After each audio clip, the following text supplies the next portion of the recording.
ప్రజలను మభ్యపెట్టడానికి బీఆర్ఎస్ నేతలు ప్రజల్లో తిరుగుతున్నారని రాజ్యసభ ఎంపీ రేణుకా చౌదరి అన్నారు. ఆ పార్టీ నేతలు చేసిన అవినీతి అంతా తమ వద్ద ఉందని, అందరి లెక్కలు తేలుతాయని తనదైన శైలిలో ఆమె హెచ్చరించారు.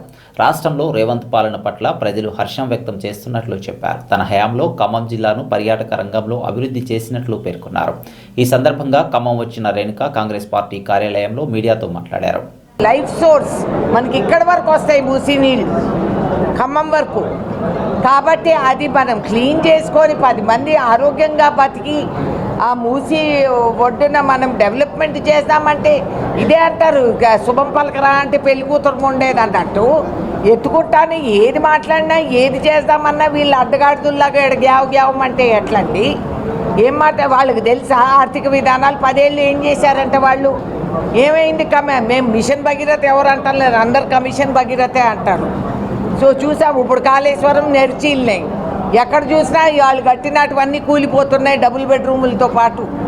కాబట్టి వాళ్ళకి ఇట్లా మాట్లాడే అర్హత కూడా లేదండి. I feel pity for them. పాపం ఇంకేం లేవు కాబట్టి వాళ్ళు బహుబహుం అంటూ ఉంటారు. We don't care. ఏనుగులు పోతూ ఉంటాయి, కుక్కలు మొరుగుతూ ఉంటాయి. వీ డోంట్ కేర్, మేము పనులు చేసుకుంటాం. అండ్ ఏ విదేశీ ప్రభుత్వం కూడా వెంటనే యాక్సెప్ట్ చేస్తారు. ఇవాళ రోజు చాలా శోచనీయం. కొన్నిసార్లు మనం ఎక్స్పోర్ట్ చేసిన ప్రాజెక్ట్ టోటల్గా రిజెక్ట్ అయిపోతూ ఉంది. క్వాలిటీ కంట్రోల్ ల్యాక్ అంటారు. ఇరిడియేషన్ చేసిన వెంటనే ద హోల్ రీజన్ మారిపోతుంది.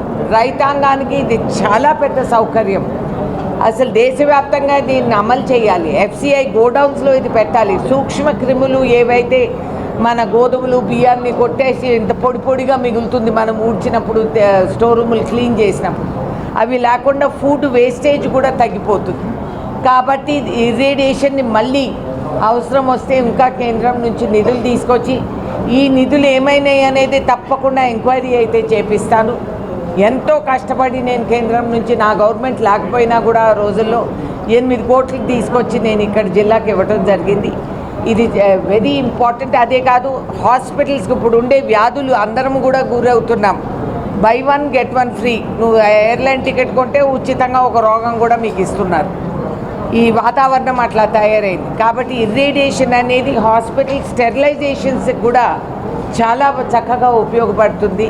కాబట్టి ఐఎమ్ వెరీ హ్యాపీ మీరు ఈ మాటను ఎత్తినందుకు. It is my passion, my dream. ఈ జిల్లాలో ఇరిడియేషన్ ప్లాంట్ నడిపించి ఈ జిల్లా రైతాంగం అందరూ భవిష్యత్తు మారిపోతుంది దాంతో. కాబట్టి I'm going to do my best.